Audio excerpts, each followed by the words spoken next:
জাদুর দিন পড়িব। অনেক দিন আগের কথা।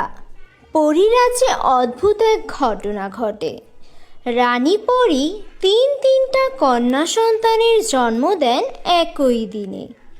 তারপর রানী পরী তার তিন পরীকন্যার নাম রাখেন সুহাসিনী, সুভাষিনী ও সুনয়নী। ওরা দেখতে ভীষণ সুন্দর ছিল।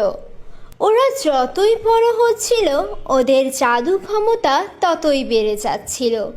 কিন্তু ওদের সবসময় পৃথিবীর প্রতি একটা টান ছিল। কিন্তু ওদের মা নিরাপত্তার জন্য ওদেরকে কখনোই পৃথিবীতে যেতে দিতে রাজি হতেন না। মা চায় না তো কি হয়েছে, আমরা তো পৃথিবীতে যাবই। ওরা তিন বোন এসব বলতে বলতে ঘুমিয়ে পড়ে। বন্ধুরা, তোমরা যারা যারা গল্পটি দেখছো তোমাদের নাম কমেন্টে লিখে জানাও। আমরা নেক্সট গল্প তোমাদের নাম দিয়ে বানাবো। একদিন এক দুষ্ট জাদুকর ওদের পরীরাজ্যে হামলা করে। সবার আগে রানী পরীকে বন্দি করে, আর তারপর তিন পরীকে তাদের সব জাদু ক্ষমতা কেড়ে নিয়ে পৃথিবীতে ছুঁড়ে ফেলে দেয়। ওরা পৃথিবীর একটা গ্রামে এসে পড়ে। অন্যদিকে ওদের মা রানীপুরী সেই জাদুকরের হাতেই বন্দি থাকে। পৃথিবীতে ওদের জাদু শক্তি না থাকায় ওরা কি করবে ভেবে পাচ্ছিল না। তখনই ওদের মায়ের বলা একটা কথা মনে পড়ে যায়। সুভাষিনী, তোর মনে আছে মা বলেছিল যে আমরা যদি সৎ আর ভালো মনের কাউকে বিয়ে করি তখন আমরা আমাদের সকল জাদু শক্তি ফিরে পেতে পারি। তখন ওরা তিন বোন সেই সৎ আর ভালো মনের মানুষের সন্ধান করতে বেরিয়ে পড়ল।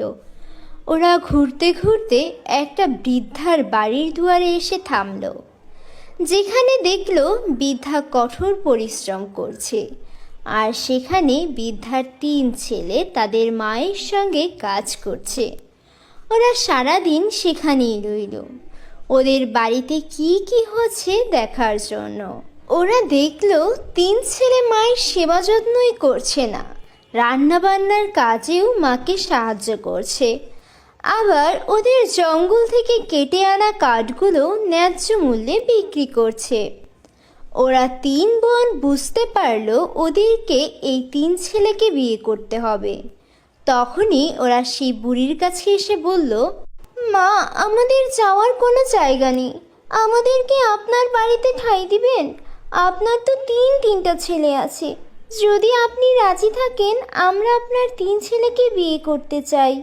এটা তো আমার সৌভাগ্য। কি সুন্দর ফুটফুটে তিনটা মেয়ে আমার ছেলেদেরকে বিয়ে করতে চাইছে। আমিও আমার ছেলেদের বিয়ে নিয়ে চিন্তায় ছিলাম। ঠিক আছে মামনিরা, তোমরা যখন নিজেরাই চাইছো আমার পুত্রবধূ হতে, আমি একদম রাজি। তোমাদের বিয়ের ব্যবস্থা করছি। বৃদ্ধা তার তিন ছেলের সাথে ওই তিন পরীর বিয়ের ব্যবস্থা করলো। ধুমধাম করে ওদের বিয়ে হয়ে গেল। আর যখনই ওদের বিয়ের কাজ সম্পন্ন হলো তিন পরী তাদের সকল শক্তি ফিরে পেল, আর তারা সাধারণ মানুষ থেকে তাদের পরিরূপে ফিরে গেল। তারপর এই আমি কি দেখছি, এই তিন মেঝে সাক্ষাৎ পরী। আমি জানতাম আমার এই ভালো ছেলেরা ভালো ভাগ্য নিয়ে পৃথিবীতে এসেছে, তাই তো তিন পরীর স্বামী হতে পেরেছে। সত্যি তোমরা অনেক ভালো। আপনাদেরকে অনেক ধন্যবাদ। আমরা আপনাদের জন্যই আমাদের জাদুশক্তি ফিরে পেয়েছি। তবে আমরা কথা দিচ্ছি, পরীরাজ্যে আমাদের মা ওই শয়তান জাদুকরের হাতে বন্দি আছে। ওই জাদুকরকে শেষ করে আমাদের পরীরাজ্যকে উদ্ধার করে আমরা আবার ফিরে আসব আপনার বাড়িতে। কারণ আপনি আমাদের শাশুড়ি মা আর উনারা আমাদের স্বামী।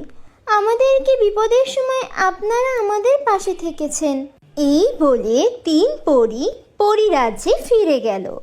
আর তিন বোনের শক্তির কাছে জাদুকর পেরে উঠল না।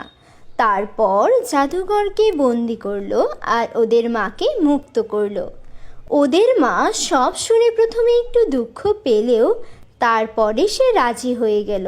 আর সে বুঝতে পারলো সৎ ও ভালো মনের মানুষ হওয়াটাই জরুরি। তাই তারা সবাই মিলে পৃথিবীতে চলে এলো আর সবাই সুখে শান্তিতে বসবাস করতে লাগলো। আমাদের চ্যানেলে নতুন হয়ে থাকলে চ্যানেলটিকে সাবস্ক্রাইব করতে ভুলো না যেন।